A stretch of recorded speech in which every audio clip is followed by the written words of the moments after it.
아버지 하나님 감사합니다.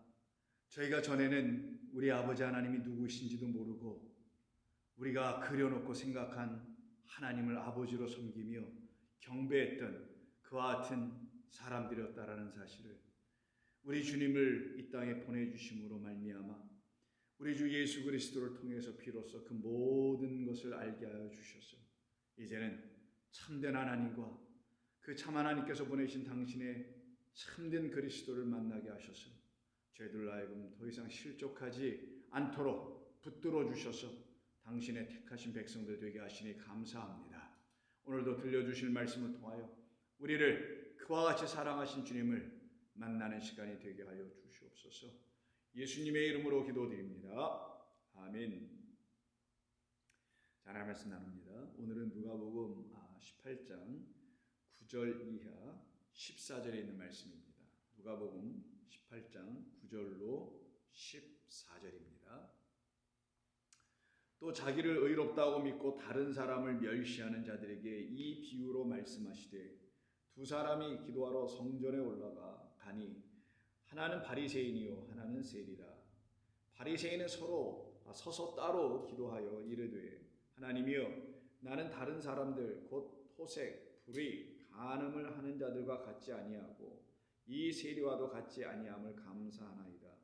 나는 일해에 2번씩 금식하고 또 소득의 11조를 드리나이다 하고 세리는 멀리 서서 감히 눈을 들어 하늘을 쳐다보지도 못하고 다만 가슴을 치며 이르되 하나님이여 불쌍히 여기소서 나는 죄인이로소이다 하였느니라.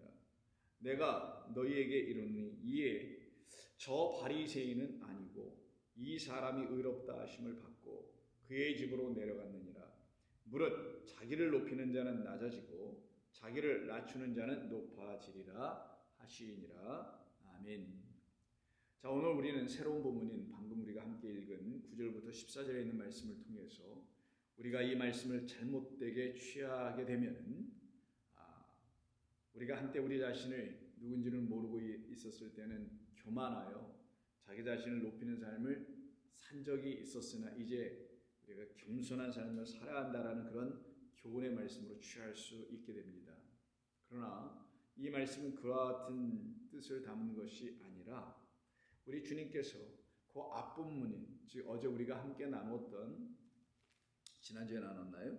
그 과부에 대한 이야기 있었죠. 자기의 원한을 풀어달라고 하는 그 원수에 대한 원한을 갚아주기를 원하여 그 재판장에게 찾아갔던 그 과부는 자기에게 있는 그 원한이 무엇인지를 명확하게 알았던 사람이잖아요.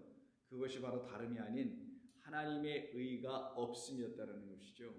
사람의 의로 채워진 자기 자신, 사람의 의를 계속 채우려고 하고 있는 어떤 율법 교사들 등등에 의해서 계속 하나님과 원수와 대적의 관계로 살아가고 있는 자기 자신을 바라보았을 때 하나님께만 있는 의를 구하여 그 의를 넘겨받으려고 했던 사람이었었죠.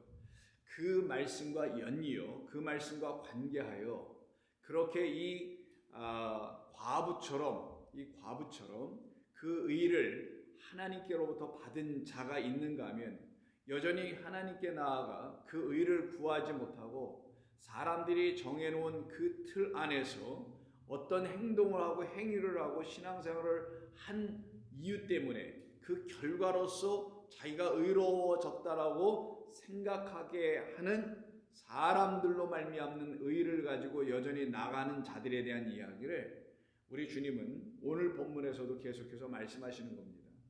그래서 오늘 본문에는 이 본문보다 몇 장 앞서 있는 15장에서 우리가 살펴본 바대로 잃은 양, 잃은 드라크마, 잃은 아들에 대한 이야기가 있었죠. 그때 이 말씀을 세 개의 비유로 하셨던 이유도 그때 그 바리새인들과 세리 죄인들에 대한 이야기 때문에 그런 것이잖아요. 세리와 죄인들이 예수님께 가까이 나옴을 바라보았던 바리새인들이 그와 같은 사람들을 고발하며 또한 예수님을 고발하는 이야기 때문에 예수님께서 그들에게 그 세 개의 비유를 연속해서 말씀해 주신 것이었죠. 바로 그때도 바리새인들이 등장합니다. 그때 세리들이 등장합니다. 오늘 우리 주님은 다시 그 이야기를 이 본문을 듣게 되는 사람들에게 상기시켜 주시면서 오늘 본문에서도 9절에 이렇게 시작하는 거예요. 또 자기를 의롭다고 믿고 다른 사람을 멸시하는 자들에게 이 비유로 말씀하시되 라고 하며, 우리 주님이 10절부터 14절에 있는 한 이야기, 이것이 이제 비유인데 이 비유를 굳이 말씀하신 이유가 드디어 드러나게 되는 겁니다. 그것은 바로 두 사람이 기도하러 올라갔다고 할 때 그 두 사람이 바로 바리새인과 세리라는 이 죄인 두 사람이었거든요.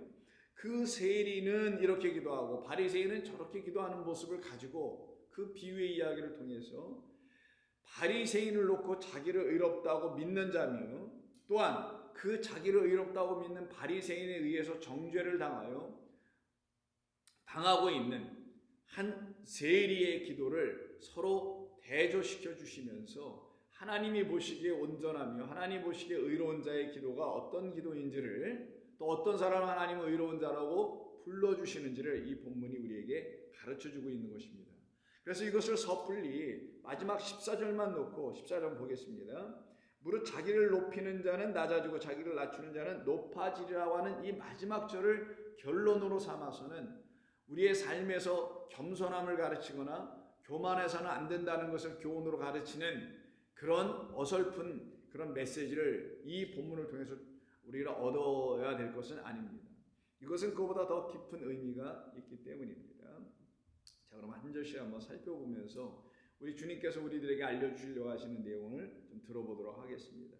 먼저 9절을 보시면 자기를 의롭다고 믿고 다른 사람을 멸시하는 자들에게 이 말씀을 하신다고 그랬어요.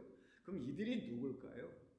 이들은 사실 알고 보면은 한때 어떤 사람들에 의해서 가르침을 받게 되어서 그 가르침 때문에 결국은 자기를 의롭게 하는 일을 계속 할 수밖에 없는 사람들이었던 거예요. 그들이 지금 결국은 그 행동을 함으로 나는 이제 의로워져 있어 라고 생각하고 있는 사람들이었고요. 그리고 자기들처럼 그렇게 하지 아니하는 사람들은 어떤 사람들로 보았냐? 의롭지 않은 사람들로 본 거예요. 하나님 보시기에 의롭지 않으니까 멸시를 당해도 마땅해 라고 하여 그 같은 사람들을 멸시하고 천시하고 있는 사람들을 향해서 우리 주님이 이 비유로 이야기하시더라는 거예요. 그럼 어떤 사람들이 자기를 의롭다고 하고 또 어떤 사람들이 자기를 의롭다고 하는 그 사람들이 또 누구를 멸시하는가? 그 멸시하는 자와 멸시를 당하는 자, 스스로를 의롭다고 하는 자와 어떤 사람들은 의롭다함을 얻지 못한다고 생각하는 그는 도대체 누구인가를 가르쳐 주시는 겁니다. 그것이 바로 10절입니다. 두 사람이 기도하러 성전에 올라가니 하나는 바리새인이요 하나는 세리라. 이때 기도가 나옵니다. 앞에서도 기도가 나왔던 거 기억하시죠? 18장 1절 봅니다. 예수께서 그들에게 항상 기도하고 낙심하지 말아야 할 것을 비유로 말씀하시고요. 그 비유로 말씀하신 내용을 여기서는 실제로 기도로 얘기하고 계신 것이 오늘 본문이죠. 그럼 기도는 뭐라 그랬어요? 하나님께서 우리에게 무엇을 주시려고 하신지를 가르쳐 주시는 것이 기도예요. 그것을 알게 되면은 우리는 그걸 붙들고 하나님께 기도하는 겁니다. 그것이 바로 우리에게 있지 아니하고 하나님께만 있는 그것을 우리에게 주시려고 하시는 것인데 그게 바로 하나님의 의입니다. 하나님의 의로우심이잖아요. 그 의로우심을 구하는 것이 성전에 나아가서 기도하는 자의 기도의 내용이고 자세이고 태도이고 그것이 바로 하나님께서 찾고 계시는 기도하는 자들이어야 되겠죠. 그것을 여러분 전제하시고 10절을 읽으셔야 되는 거예요. 그래서 오늘 본문 10절은 그 앞에 본문이 과부의 이야기하고 깊이 밀접한 관계가 있음을 우리는 알 수가 있게 되는 거죠. 또 알아야 되는 겁니다. 그래서 기도하러 성전에 올라갔을 때, 즉 기도한다는 건 하나님의 의를 구하고요, 선하심을 구하고, 그리고 자비하심을 구하는 거고요, 긍휼하심을 구하는 거예요. 기도라는 게 자기가 갖고 있는 여러 가지의 요청사항을 붙들고 하나님 앞에 나아가는 것이 기도가 아니라 하나님께서 내게 왜 그렇게 요청사항이 있을 수밖에 없는, 내가 왜 하나님께 그런 걸 간구하고 기도할 수밖에 없게 되었는지를 하나님으로부터 다시 배워야 되는 거예요. 내 삶에 왜 이런 문제 있고 저런 문제 있고 이런 기도 제목을 가질 수밖에 없는지에 대한 그 궁극적인 원인이 있어요. 그것은 무엇이냐? 그 기도의 제목이라고 해서 우리가 말하는 우리의 삶의 내용이 우리 하나님께로부터 온 것이고요. 그것을 주신 하나님께서는 곧 그것을 주신 당신을 알게 해주시려고 한 거예요. 그 당신이 누구신지를 알게 해주시기 위해서 기도를 하게 하신 것뿐이었는데, 우리는 그 하나님을 아는 것을 기도의 목적으로 놓지 아니하고 우리의 현안의 문제들을 해결받을 것을 기도의 목적으로 놓고 있다는 것이 지금 우리들이 갖고 있는 기도의 문제점 아닙니까? 그래서 여기 이제 바리새인은 기도의 내용을 쭉 보면은요, 11절에서 서서 따로 기도하여 이르기를, 하나님이여, 나는 다른 사람들 곧 토색 불이 간음을 하는 자들과 같은 동류가 아닙니다. 나는 그들과 근본적으로 다릅니다. 결국 나는 그렇게 하지 않는다는 거겠죠. 이 세리와도 같이 아니하고요, 저는 일주일에 2번씩 금식하고 소득의 11조도 드리는 사람입니다 라고 자기의 기도의 내용을 이렇게 보니까 자기가 지금까지 무엇을 어떻게 해왔는지를 낱낱이 보고하는 형식이 이 사람의 기도였다라는 거예요. 여기 어디를 눈 씻고 찾아봐도, 다시 귀를 열고 들어보려고 해도 하나님의 긍휼하심과 자비를 구하는 내용은 하나도 없어요. 그리고 오히려 하나님 앞에 당당히 나아가서서 나는 이런 것을 다 했습니다 라고 하여 보고하고 있고요. 그리고 더 나아가서는 자기는 어떤 사람들과는 근본적으로 다릅니다라고 해서 자기를 차별화시키는 내용들로 가득 채워진 것을 하나님께 올려드리더라는 거예요. 나 이렇게 해왔습니다. 아버지께서, 하나님께서 나에게 요구하신 이런 것이죠. 그래서 제가 이런 걸 하나하나 다 해왔습니다. 받으세요. 저를 받아주세요. 이러더라는 거예요. 그러니까 자기는 하나님 앞에서 받아질 만큼, 하나님께로부터 인정받을 만한, 하나님이 받아주실 만한 그런 사람이라는 거죠. 자기에게 있는 어떤 흉어물 같은 것들도 이 모든 자기의 신앙의 내용들로 인하여 다 커버되고 회복되고 만회되고 용서될 수 있는 자격을 가지고 있다라고 말할 수 있는 근거들을 쭉 얘기하더라는 거예요. 그럼 이 바리새인에게 있어서 용서는 하나님의 은혜와 긍휼로 용서받는 게 아니라 자기가 행한 어떠한 것들로 나는 용서받을 자격이 있고 하나님의 자녀될 자격이 있고 하나님의 안에 들어갈 수 있는 자격이 있다고 생각하는 사람이라는 거잖아요. 그러니 이 사람에게 기도는 사실 필요한 게 아니었죠. 기도는 하나님의 긍휼을 구하고 하나님의 자비를 구하고 선하심을 구하고 궁극적으로 그 하나님을 찾고 구하는 건데, 그 하나님을 발견하려고 하는 건데, 그런 하나님에게는 필요가 없었잖아요. 그에게 긍휼의 하나님 필요하지 않았어요? 왜? 자기는 긍휼을 받을 필요가 없으니까. 그 긍휼을 대체해 준 게 다 뭐예요? 하나님의 자비를 다 대체해 준 게 뭡니까? 그가 쭉 열거한 11조 드려, 금식해, 토색 불이 간음하지 않아, 저 세리들과 다른 삶을 난 살아가고 있어, 이런 것이 그에게 있어서 내놓을 수 있는 모든 다른 점 아니었어요? 이것이 바로 하나님의 긍휼을 구하지 못하게 하는 것들이었잖아요. 아니, 구할 필요가 없다라고 생각하게 하는 내용들이잖아요. 그러니 그에게는 긍휼의 하나님이 필요하지 않죠. 그 앞에 저 16장을 보시면은 부자와 나사로에 대한 이야기 속에서 나사로는 반드시 이런 도움을 받아야 될 사람이었어요. 누구의 도움? 그가 나중에 죽어서 그 품에 들어갔을 때 누구의 품에? 아브라함이라는 그 아버지의 품에 들어갔죠. 그 아브라함의 뜻이 뭡니까? 긍휼의 아버지예요.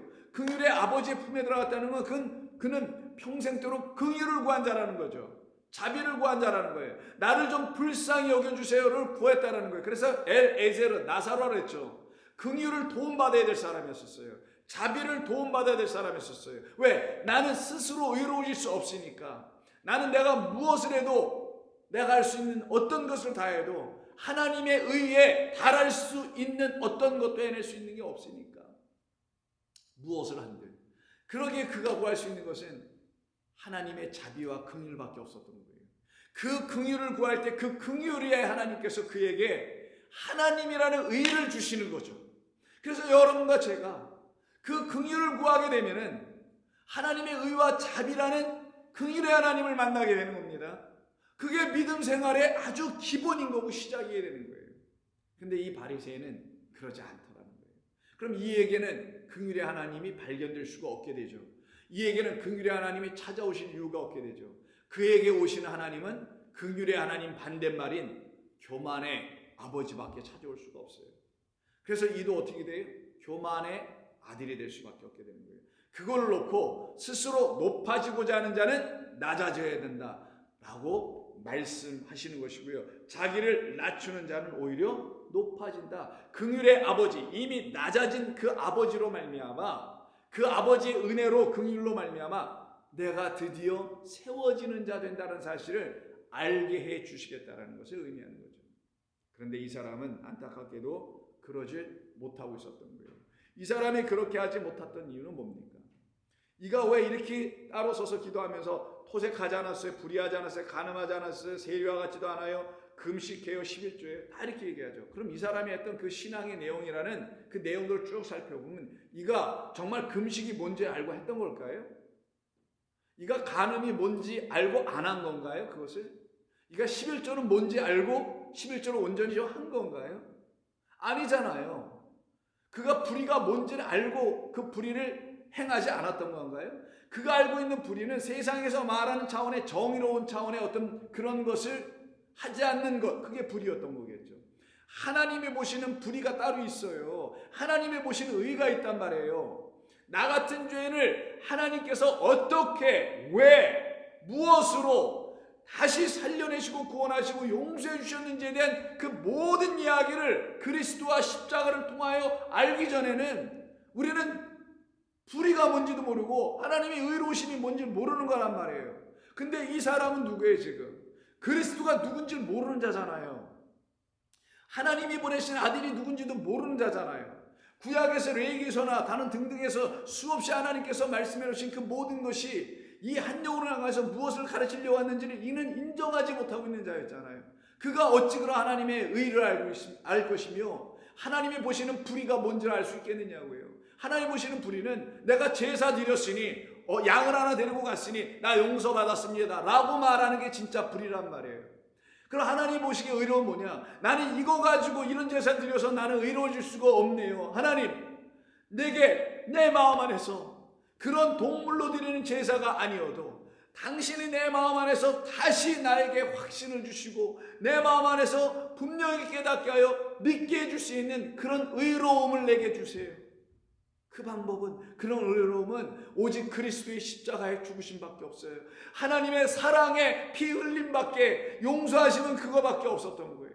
자격 없는 나에게, 긍휼을 받을 수 없는 나에게, 그냥 버려도 나는 아무 할 수도 없는 그런 나에게 하나님께서 찾아오셔서 나를 구원해 주시는 하나님의 은혜의 이야기가 내게 들려지지 않을 때는 내가 제 아무리 무엇을 한들 나는 불의가 뭔지 의로움이 뭔지도 모르는 거거든요. 근데 이 사람은 사람들이 생각하는 차원에서의 의와 불의로 하나님의 불의와 의를 가늠하고 판단하고 생각하여 나는 이런 불의한 일을 하지 않았어. 남을 해코자 하는 일을 하지 않고 불의한 사람들 사이에 끼지 않았어. 이런 차원으로 하는 불의 아니었을까요? 간음, 이게 남녀의 문제입니까? 하나님과 자기 자신과의 간음이 뭔지 알았을까 이 사람은요? 하나님의 말씀을 떠나서 엉뚱하게 다른 말씀을 취한 사람은 아니었을까요? 말씀, 율법, 성경은 들고 있지만 이 성경이 말하는 율법이 말하는 진리인 은혜와 생명의 말씀, 그리스도는 발견하지 못하고 만나지 못하고 그 그리스도를 읽어내지 못한 상태에서 이 말씀을 읽고 이걸 그대로 취하면 이것이 뭐하게 한다? 그래? 간음하게 하는 거란 말이에요. 이 말씀이 그러하여금 다른 하나님을 만나게 하는 거예요. 하나님도 아닌 가짜 나아신을 만나게 하는 거죠. 11조는 알고 했을까요? 그냥 소득의 10분의 1을 드리는 자였겠죠. 정확하게 그것도 끊어서 1전도 1원도 1센트도 틀리지 않게 내는 자였겠죠. 그것을 11조로 하는 겁니까? 열의 하나, 열을 완성하는, 열을 대표로 하는, 그래서 열의 대표의 열의 완성자로 우리에게 주신 열 언약의 말씀의 완성자여 대표로 이 땅에 오셔서 그 열을 우리에게 완전한 것으로 주셔서 너희도 이제는 완전하였지라는 말씀을 그리스도 통해서 다 이루어져서 우리에게 언약의 말씀이 성취되는 그 10의 1조로 오신 열의 하나로 오신 그리스도를 이가 알고 드렸을까요? 그래서 그가 내놓을 수 있는 거는 그리스도밖에 없네요. 근데 내가 그리스도를 내놓을 수 없는 그런 자라는 사실도 모르는 자가 긍휼으로 구했어야 되는데 이는 돈으로만 드리고 있는 자 아니었을까요? 수입을 정말 나눠서 드리는 자 아니었을까요? 그럼 이에게 정말 11조는 한 건가요? 금식, 그가 정말 하나님의 양식 아니면은 내가 먹을 것이 없네요. 저는 이제 당신이 주시는 양식, 하늘의 양식 아니면 나는 죽을 수밖에 없는 자입니다. 먹을 양식이 없어서 굶어 죽는데 내가 육신이 죽는 것이지만 하늘에서 내려주는 만나라는 양식이 당신의 몸과 당신의 음료가 내게 있자니 나는 죽을 수밖에 없는 자니 내가 땅의 것, 사람이 주는 것, 종교가 주는 것, 학문이 주는 것, 학식이 주는 것, 인간의 경험이 주는 것, 인간의 질서와 제도가 주는 그런 양식들은 내가 이제는 굶어버리겠습니다. 그래서 시내산에서 40주야를 굶는 거란 말이에요. 왜? 하늘 양식 다시 먹어야 하기 때문에. 예수님도 광야에서 40주야를 그래서 굶으시는 것으로, 왜? 진짜 하나님의 입에서 나오는 우리를 살려내는 그 떡을 먹어야 되기 때문에. 그런 금식을 이 사람이 했을까요? 못했겠죠. 그럼 이 사람이 지금 들고 나와서 하나님 앞에 서서 따로 이야기하는 그 모든 게 다 뭘까요? 과연 맞는 걸까요? 아니죠. 하나님 모시게 하나님 받으실 만한 건 하나도 없는 것이죠. 그가 이제 온전히 하나님 앞에 따로 서서 나는 이런 금식을 해야 하는 줄 내가 이제는 알겠습니다. 난 이런 11조를 해야 될 사람인데 내가 그런 11조를 치를 수가 없네요. 내가 그리스도가 누군지도 모르겠습니다. 주님, 나를 불쌍히 여주시옵소서 라고 이가 다시 하나님 앞에 서야 되는 건 아닌가요? 그렇게 세워지도록 우리 주님은 이 바리새인을 위해서 이 본문을 지금 말씀하시고 계시고 이 비유를 말씀하신 것이지 이미 되어버린 세리를 놓고 말씀하신 것이 아니란 말이에요. 그래서 우리는 높아진 바리새인에서 낮아진 세리의 자리로 내려오도록 우리 주님이 만드시고 계신 거예요. 그때 이는 어떻게 되겠어요? 가슴을 칠 수밖에 없죠. 저는 아무것도 모릅니다. 주님, 이 무지한 나에게 당신만이 지혜의 영께서 나를 깨우치셔서 나로 하여금 이제는 온전한 11조, 온전한 금식, 온전한 당신이 원하시는 불의하지 않고 간음하지 않고 토색하지 않는 그 영적인 삶을 온전히 이루게 하여 주시옵소서. 이 기도가 이에게서 터져 나와야 되지 않겠어요? 그렇게 터져 나오도록 하시려고 바리새인을 먼저 앞세워 놓으신 거고요. 그 바리새인을 통하여 바리새인이 변화되면 누가 되냐? 바로 우리 주님께로 가까이 나오고 주님의 친구가 되고 그 친구들을 위해서 우리 주님이 죽어주시는 친구 되어 찾아오게 되는 세리, 그 세리의 자리로 들어가는 거예요. 그래서 저와 여러분들은 다 한때 누구나 할 것 없어요. 다 누구나 바리새인으로 시작했던 겁니다. 뭐 아는 것 같다 하지만 그 아는 게 다 이 교회라는 전통에서 가르쳐준 그 틀에서 배운 것들이죠. 성령을 통해서 배운 게 아니었잖아요. 인정합니까? 다 교회라는 제도권이 가르쳐준 거잖아요. 성령을 통하여 배운 거냐고. 정말 하나님의 영으로 여러분의 육이 끝나고 여러분 안에 있는 하나님의 영으로 말미암아 여러분이 다시 한번 하나님의 말씀을 듣고 모든 것으로 거듭나버리게 된 이후에 되어서야 우리는 이 세리와 같이 되는 거 아닌가요? 여러분이 정말 제 말씀을 지금 듣고 맞아, 내 삶이 그랬었지, 그런 나에게 우리 주님 찾아오셔서 하나하나 조근조근 은혜로, 사랑으로, 그리고 위로하시면서 격려하시면서 실족하지 않도록 붙들어 주시고 좌절하지 않고 낙심하지 않도록 세워주시면서 나를 이끌어 주셨지 라는 것이 여러분의 믿음의 여정에서 다 고백이 되십니까? 그렇다면 여러분들은 13절의 세리와 같습니다. 세리는 멀리 서서 감히 눈을 들어 하늘을 쳐다보지 못하고 다만 가슴을 치며 이르되 하나님이여 나를 불쌍히 여기소서. 이때 하늘을 쳐다봤다 그랬죠. 왜냐하면 유대인들에게 하늘은 곧 하나님이기 때문에 그러는 거예요. 하나님의 이름을 직접 부를 수가 없어서 하늘이라고 좀 누가는 써준 거고, 그래서 그 하늘을 쳐다보고서는 하늘을 향하여 하나님이라고 부르잖아요. 그래서 하늘과 하나님은 동의어가 되는 겁니다. 곧 생명의 근원 되시는 하늘의 주인 하나님이요 나를 불쌍히 여기소서. 나는 죄인입니다. 나는 의인이 아닙니다. 나는 불의한 자입니다. 나는 내 생각과 방식과 사람들의 누룩으로 말미암아 배우고 살아온 그런 사람입니다. 내가 너희에게 이르노니, 이렇게 고백한 이 세리를 놓고 얘기하시는 거예요. 저 바리새인은 아니고, 뭐가 아니라는 거예요? 하나님의 불쌍히 여김을 받은 자가 아니며 하나님의 긍휼을 구한 기도한 그 긍휼을 구하기 위해서 기도한 그런 기도한 사람도 아니다. 그는 스스로 의롭다고 생각했지만 의로운 자도 아니다. 그는 다른 사람들을 멸시했지만 그가 바로 멸시를 당할 수밖에 없다는 사실도 모르고 있는 사람이다. 이게 바로 저는 아니다라는 말에 다 포함되어 있는 거죠. 그리고 이 사람이 누구예요? 바로 세리겠죠. 이 사람이 의롭다 하심을 받고 그는 그의 집으로 내려갑니다. 그에게 속한 그 집이니 하나님의 영원한 처소로, 그리고 처소가 되어 그 처소 안에 거하는 자로 끝나게 되는 거죠. 이것이 우리가 이 땅에서 육으로 사는 동안 모든 삶을 다 살다가 영원한 본향인 아버지의 품 안으로 들어가는 것과 똑같은 것 아니겠어요? 그래서 우리는 바리새인으로 시작하다가 세리로 끝나는 거예요. 바리새인으로 살다가 세리의 삶으로 완성되어야 되는 거예요. 이게 우리 주님께서 우리에게 요구하신 거예요. 세상이 가르쳐주고 종교가 가르쳐준 기도를 하다가 이제는 우리 주 예수 그리스도인 하나님의 영이 가르쳐준 새 기도를 하고 아버지의 영원한 처소로 들어가는 자 되는 거죠. 이들이 어떻게 되냐? 무릇 자기를 높이는 자, 땅에서는 그렇죠. 높이는 자는 하늘에서는 낮아지게 될 거고, 자기를 낮추는 자, 이 땅에서 이미 하늘이 되어 이 땅의 것이 아닌 하늘로 자기를 바라보니 낮아져 긍휼을 구하게 돼 그들은 하늘에서 높아지리라. 우리는 바로 그와 같은 사람들입니다.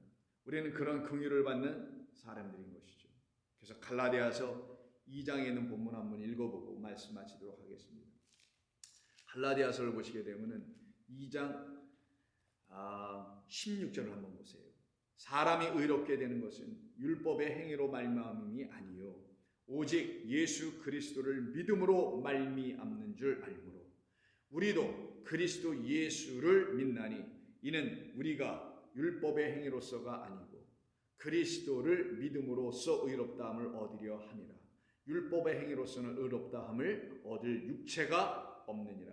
만일 우리가 그리스도 안에서 의롭게 되려 하다가 죄인으로 드러나면, 이게 지금 바리새인이잖아요. 드러났어요. 지금 발각됐어요. 그리스도께서 죄를 짓게 하는 자냐? 결코 그럴 수 없느니라. 오히려 그런 바리새인들을 어떻게 해요? 다시 세워주는 거죠. 낮은 곳으로 다시 내려가게 합니다. 다시 온전히 기도하게 만들죠. 긍휼을 구하는 자들로 다시 세워줍니다. 하나만 여러분에게 말씀드린다면 16절 17절에서 그리스도를 믿는다, 예수 그리스도를 믿음으로 할 때 뭐뭐르라고 써있는 목적격은 사실 다 소유격입니다. 그래서 어떻게 읽어야 되냐면 예수 그리스도의 믿음으로 우리가 사는 것이다. 예수 그리스도께서 갖고 계신 그 믿음이 우리의 믿음이 될 때야만이, 그가 믿으신 바가 우리의 믿음이 되어 주어야만이 우리가 비로소 더 이상 행위로 의롭다 하게 되는 그 일에서 우리는 자유롭게 되는 것이다. 그것이 바로 우리에게 있을 때 우리는 더 이상 나를 의롭다 하지 아니하고 아버지만 의로우시군요. 당신의 의로우심이 내게 이젠 당신의 긍휼을 통하여 내게도 임하였사오니 내가 그 의로 주님 앞에 설 뿐입니다 라는 사람이 됩니다. 그래서 오늘 본문을 보시면은 두 사람이 기도하러 성전에 올라가 서서 기도한다는 말이 나와요. 11절 보세요. 바리새인은 서서 따르기도 하고요. 13절에 세리는 멀리 서서 감히 눈을 들어 하늘을 쳐다보지도 못하고 가슴을 치며 불쌍히 여겨달라고 그러죠. 이때 서서라는 말이 양천에 다 나옵니다. 여러분 잘 아시는 히스템이라는 단어예요. 그런데 첫 번째 바리새인에게 적용된 서서라는 말의 그 문법적인 내용을 보면은 이게 과거형에다가 수동태로 되어 있어요. 그러면 예전에 세워졌다라는 말이겠죠. 스스로 쓴 것 이게 아니라 세워졌다. 자기가 누군가에 의해서 세워졌는데 그 누군가가 보니까 무엇이냐? 알고 보니 사람들에 의해 세워진 거예요. 사람들의 전통, 유전 이런 등등에 의해서 율법의 행위를 1, 2, 3, 4로 쭉 써놓은 그것들에 의해서 이 사람은 의롭다고 세워전, 그래서 당신 의로워 라고 사람들에 의해서 인정받고 있는 사람이라는 걸 말합니다. 그러나 세리는 어떤 사람이냐? 서 있다고 되어 있습니다. 이 사람은 완료형과 능동형을 썼어요. 완료는 쭉 이미 되어 왔다라는 거죠. 예전서부터 지금까지 쭉 해온 거라는 거예요. 그리고 어떻게 해요? 능동이에요. 이건 뭐냐면 하나님께서 그에게 설 수 있는 참된 것을 주시기 시작했다는 걸 말하는 거예요. 언제부터? 택하신 그때부터 세워줄 수 있도록, 그를 설 수 있도록 하나님이 역사해 주신 것이죠. 그것이 바로 저와 여러분들에게 우리가 알지도 못하는 때에서부터 우리 하나님은 우리를 택하셔서 당신의 자녀 삼으시고, 그리고 우리가 알지 못하는 지경 그 순간순간에서도 하나님은 당신을 계속해서 은혜와 진리와 성령으로 부어주셨다는 것을 말하는 거죠. 그러기에 비로소 우리가 긍휼을 구할 수 있는 자가 된 거예요. 그렇지 않으면 우리는 그 하나님의 은혜가 우리 가운데 나타나지 않았으면 우리는 긍휼을 구하지 못했을 거예요. 그러나 우리에게 이와 같은 은혜가 있습니다. 그래서 우리는 더 이상 바리새인적인 그런 삶을 살지 않고요, 세리처럼 주 앞으로 하나님께로 더 긴밀히 가까이 나아갈 수 있는 자들이 비로소 된 것입니다. 그와 같은 삶이 저와 여러분 모두에게 있기를 바랍니다. 하나님 감사합니다. 오늘도 주신 말씀 기억하면서 우리의 힘으로 능으로 되는 것이 아니요 하나님의 은혜로 말미암아 우리가 비로소 서 있을 수 있는 자들이라는 사실을 알게 하여 주신 주님, 우리에게 있는 것은 아무것도 없으며 오직 우리에게 있는 것은 우리가 구한 긍휼로 말미암아 아버지의 긍휼하심과 아버지의 의로우심만이 우리 가운데 있사오니 그것을 붙들고 주님 나라까지 가게 하여 주시옵소서. 예수님의 이름으로 기도드립니다. 아멘.